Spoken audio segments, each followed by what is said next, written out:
Festival of Jewish Culture in Krakow, and all our friends from far away here in Jerusalem, and asked to prepare a lecture. I told the Director General of the festival that in these days, who needs one more lecture? But I suggested something that I really like to do, and that's to take musical tours of my city. But as you will realize, the age of the pandemic has in a way shut down our city, not only our city, but all cities of the world. Where is the music today? Where can we still find live music in these days? That's what we're trying to do. I am very glad that I have this opportunity to bless all our friends, all the artists, all the musicians related to the festival, to strengthen you in these difficult times. We will get out of this, and we will be back in the streets of Kazimierz very, very soon. Behind the Hebrew University in Mons Kopus, where we have music every Monday, we have a concert, and we miss those Monday afternoon concerts that were cancelled for this semester. And we can see the beautiful hills of Judea, our neighbors in Isawiya with their beautiful mosque. It's an amazing view of our city from Mons Kopus, from this privileged area of the city, where we can admire how the very old part of the Jerusalem has been absorbed by so many new neighborhoods. What is important from the point of view of the history of the music of the city is that the old city was the center of all musical activities until the time of the Turks. At the beginning of the 20th century, as the city started to expand outside of the walls, new waves of immigrants came from all the Middle East and North Africa, and each one brought a new sound, a new musical memory into the city, and the neighborhoods were being built usually around traditional synagogues where you could hear the sounds of Bukhara and the sounds of Iran and the sounds of Turkey and the sounds of Morocco and so forth. There is one sound of the city of Jerusalem that never stops. No pandemic will stop the sounds of the muezzin, the call for prayers that comes out of the beautiful mosques of all the villages around Jerusalem, and of course from the main mosque, Sharif in Jerusalem. And at least the sound of the muezzin that returns 5 times a day, even as early as 3:45 in the morning, that's our wake-up call here in the city, brings us a sense of normality, that there is something that continues in spite of all our suffering from the pandemic. I hope we are lucky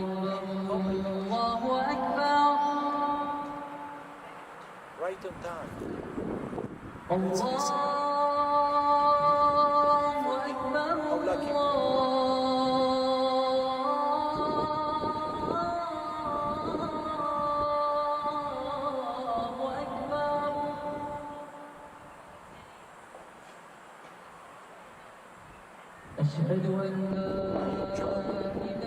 Listening to the muezzin, listening to the different musical modes that different muezzins select in different times of the day, listening to the musicians.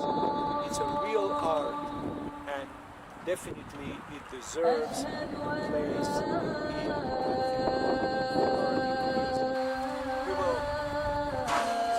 tour now, going into town and try to see if we can catch absent of those sounds of the city. Jerusalem Music Center, one of the main hubs of music making here in Jerusalem, internationally recognized prestigious institution. We will go inside and take a look into this magnificent space of music making that regretfully, as all other music spaces, are very quiet these days. The main lounge is called after Arnold Schoenberg, the great Viennese Jewish composer, who, by the way, was supposed to, or was offered to be the head of the Jerusalem Music Academy, but he kindly refused the offer. I hope the musicians will return very soon to record. Some of them have already been playing here and broadcasting the music from this studio into the homes of the Israeli citizens.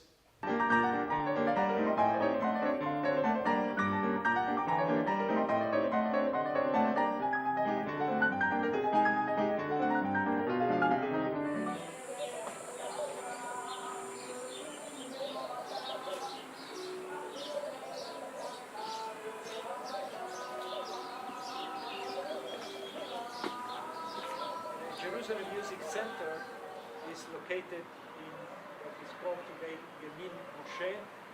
This is the oldest neighborhood, Jewish neighborhood of Jerusalem outside the walls, the initiative of Sir Moses Montefiore in the 1860s. And as usual, when a new Jewish community is founded, the first thing you create is a synagogue. This is the main Sephardic synagogue of Yemin Moshe. This is a synagogue in which some of the most important Sephardic cantors of Jerusalem grew. Here, I guess everything is empty, but let's see, perhaps there is someone inside. Who knows?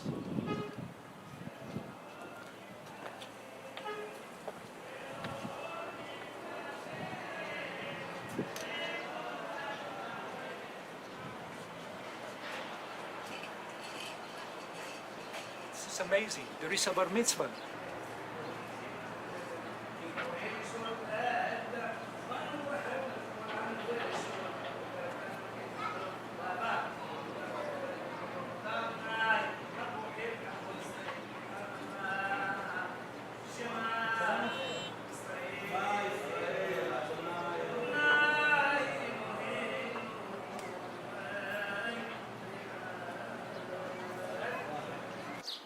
Here in another amazing music center of the city of Jerusalem, the School for Oriental Music, founded by the city of Jerusalem, and it's a very hype place where musicians from all cultures come to study the music of all cultures except Western classical music. Many of my students teach here and I'm very proud of that. So let's take a look. The place sounds very empty, regretfully, but at least we can take a look. Let's come in. We are in Musrara, one of the oldest Arab neighborhoods outside the wall, much like Mishkenot Shananim, beautiful old Arab houses. Look at this beautiful door.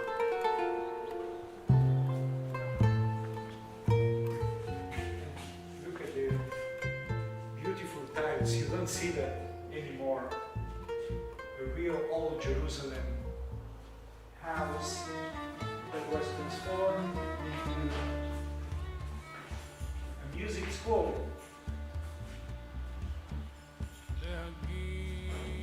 Here we have the place where the musicians storage their instruments. Look at this amazing collection.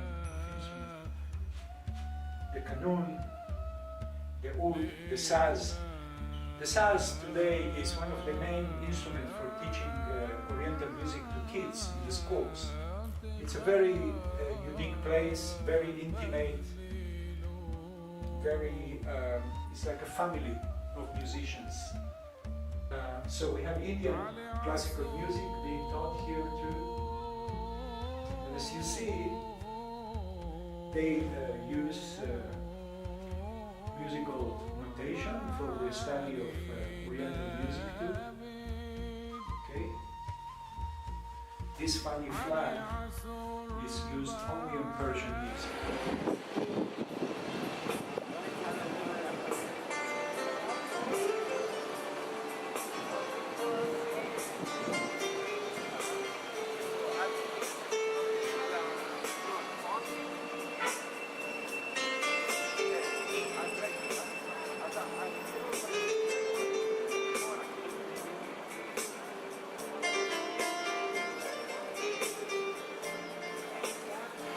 He's one of Jerusalem's old street musicians, holding on no matter what the situation is. And he has this amazing groove, and it's so great to hear blues at the entrance of our favorite place in the city, the Machane Yehuda market, where we're going to visit.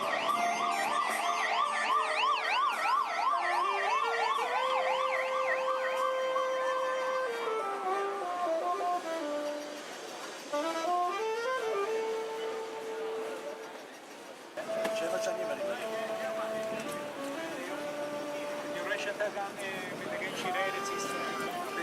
הרבה.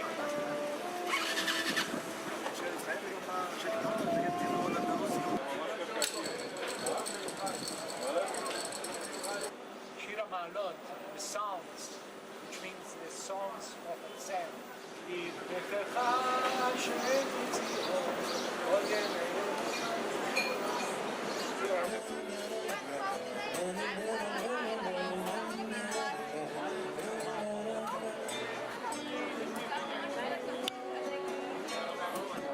Here at the entrance of Machane Yehuda, you see they're checking the temperatures of people. But what makes me sad is that there is a place here that used to be a mythical store for music.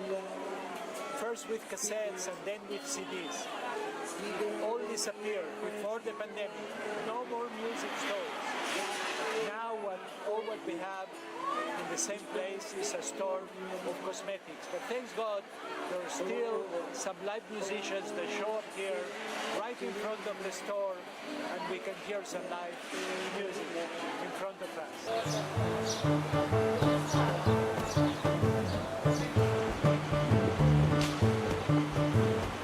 צוללת הצהובה, Yellow Submarine, the main hubs of Jerusalem's musical life, always packed, 2 shows every evening, experimental, ethnic music, world music, you name it. And I think that the Krakow Festival has recruited many of the artists at this event here. So the last show,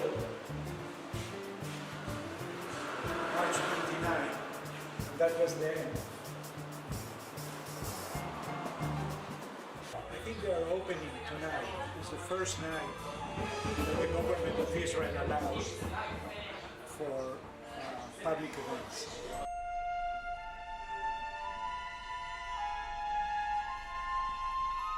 This amazing, beautiful setting, the Gay Hinnom Valley. On one side we have the old city, on the other side we have the new city. This is actually a very democratic, I would say, and basic facility that was created for non-professional musicians. This place has done a lot of good to the musical life in Jerusalem for those who are dispossessed.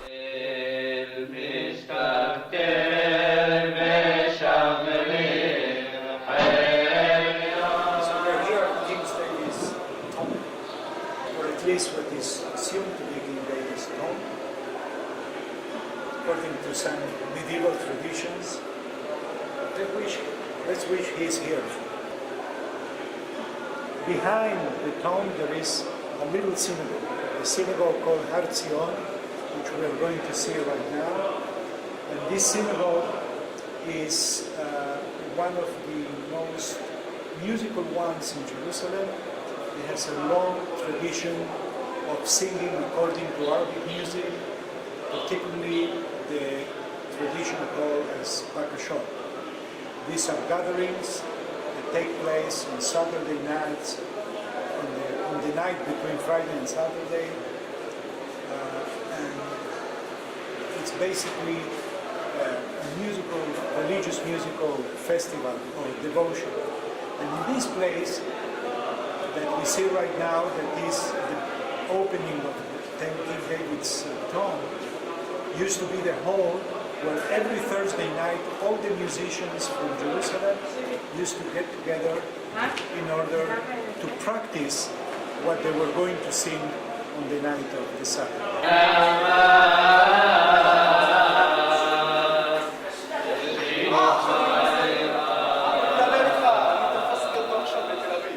אני אומר לו, סגולון אמר לי לבטל את זה, איך אני מבטל את זה?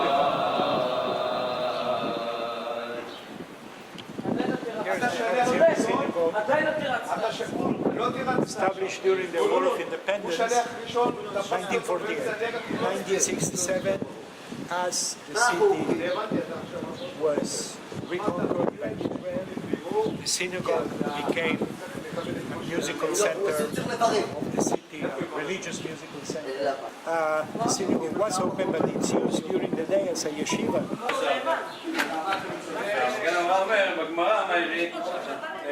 זה לא גמרא, זה לא גמרא, אתה צודק, אבל לא אומר שבכל קבוע מגיע זה דווקא עם מישהו, אתה רואה שמישהו יצא. This cacophonic sound in which different students are standing at the same time, parallel voices, and it creates a sort of polyphony.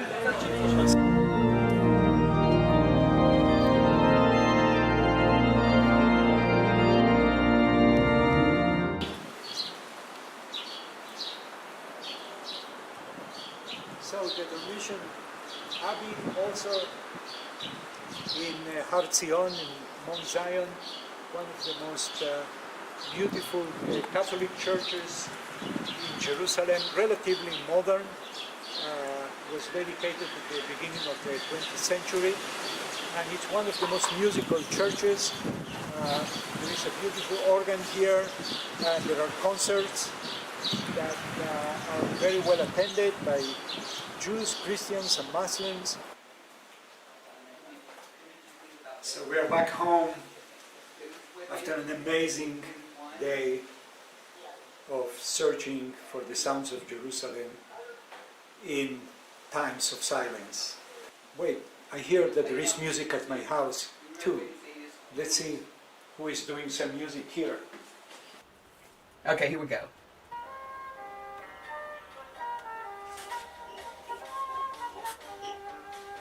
משה קיבל תורה מסיני ומסרה לישועה והשועה לזקנים וזקנים לימדים. You know that song that Safta taught you?